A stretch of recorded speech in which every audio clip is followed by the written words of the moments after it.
Seguimos en el FutureX. Ahora tenemos la oportunidad de estar con MISHA. Hi, MISHA. How are you? Hi, I'm very good. Very good. MISHA, I find amazing like your conference, your presentation, because we are talking about like change and how the brain is resist to the change. And I was telling you, like I thought that was like a lack of power's will or something like that, but it's more than that. What can you tell us about that? So the way I like to talk about it is the dopamine drop. If there was something I'd love everyone in the world to know about their own brain, it's the dopamine drop. You heard of dopamine? It's the chemical, the happy drug. Yes. Don't say that to a neuroscientist. We don't like it. It's more complex. But what's interesting is when things are going the way you expected, your brain gives you lots of dopamine, little hits multiple times a second. And when things change unexpectedly and you need to learn, your brain helps you change by dropping dopamine. Wow. And it's important because it fires up the thinking parts, but it feels uncomfortable. And so much of how I find I respond to change, my friends respond to change, companies respond to change, comes down to whether we do a good job or a bad job just of managing this dopamine drop. So to your question, it's not about willpower. Your brain doesn't realize it needs to change unless it goes through this drop. But sometimes we have a little drop and it's not enough for us to notice, and we need a bit more, change, more feedback. Sometimes we're already going through change, and so something small in our environment is enough to just feel like too much. So everyone needs to learn to manage their own dopamine drop. Is my first big idea. Wow, no, because like in my company, I have to deal with that like almost every week, every day, because I'm trying to encourage my people, my employees, my team to we have to change the way we think. We have to think outside the box. We have to do things better. It's not that like try to. Here doesn't exist the status quo. We have to like try to reach. For sure. But it's hard. Like, how do you recommend we can try to change the mindset or change the way they see the things? Because for me right now it's easy because I don't know say it's easy, but it's still I am doing that for so long that is the way I see the things right now. Yeah. But for other people it's harder. So how can we approach that to make that change happen? It's a great question. So the first thing I'd say is assume that everyone has a growth mindset. And if we're not seeing it, it's because we haven't brought it out yet. Because the first mistake I see is some people say, well, this person has a growth mindset, but this person doesn't. Usually, you can find everyone can get into that space of curiosity and learning and a growth mindset if we start the right conversation.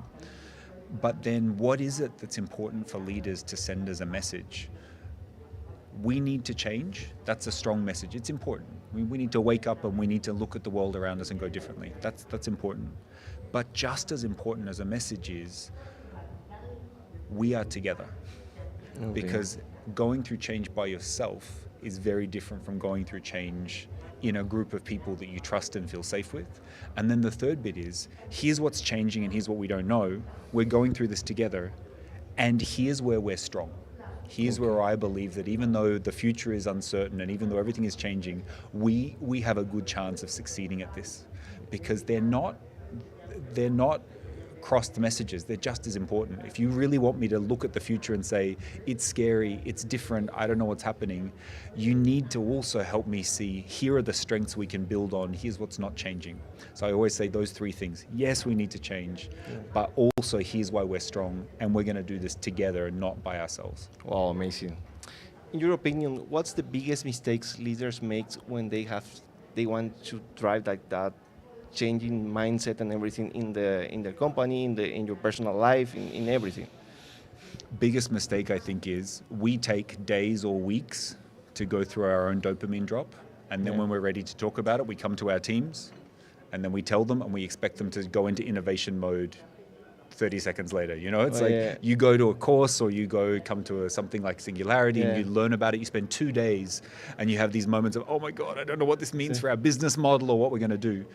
And then you go to your team and you've got half an hour and you say, by the way, guys, everything needs to change. And they look at you and you start to feel the sense of urgency. Like, come on, guys, get moving. But you took 2 days to get used to it. So the mistake is we underestimate the time that your team needs to really understand the problem space before we jump to the solution space. Wow. Sometimes it can take a couple of days, a couple of weeks, a couple of months to really spend time in the problem space.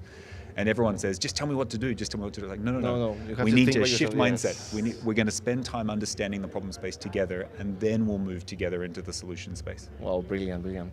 So you think that's the way you can hack the resistance? 100%. Yeah. 100%. This kind of events, like talking about like changes that mindset, because at first I am an entrepreneur and I have to like make the business first. I have to start making revenue, having revenue, right, new customer and everything. But right now it's like it's amazing how all these events in Paraguay here change your mind and try to see, okay, there is other ways to do these kind of things, and you are already talking about that, and for that I think it's amazing. It's a really pleasure for us to having you here. Thank you. It's a pleasure to be here. And one practical habit you can like teach us or tell us to improve that and try to reach that level of my brain can resist the change, but okay, I will hack that and try to improve. What can you tell about that? It's a great question. Do you know, I think this idea of mindset, I want the dopamine. Am I getting the dopamine because I feel like I'm good at my job now, or because I feel like I'm good at learning? If I get dopamine because I feel good at learning, then it doesn't matter how much the world changes, I'm going to keep surviving. If I have a sense of confidence today because I like what I do, I know what I'm doing a great job today, then as soon as the world changes, I'm going to be in a dopamine drop in uncomfortable. So my hack would be learn to love the feeling of change. Learn to love the feeling of learning. Learn to be excited when you see something that you didn't know. Learn to feel excited when you come up against a competitor who's doing something very different. Much better to see what they're doing today than 12 months from now. So when you find someone who's already a bit smarter than you are, already a little bit more clever, you need to teach your brain, actually, I'm so excited that I found this. And if you give your team that feeling of excitement when you find other people doing better things, excitement when you discover new things that you don't understand yet, you're hacking your brain to start to help you accelerate change. It's amazing. We were talking with Amanda about like the exponential thinking and how fast things change, the technology, the Maroon's law or something like that. Exactly. And you were talking about like, okay, hack the resistance, try to change, try to adapt.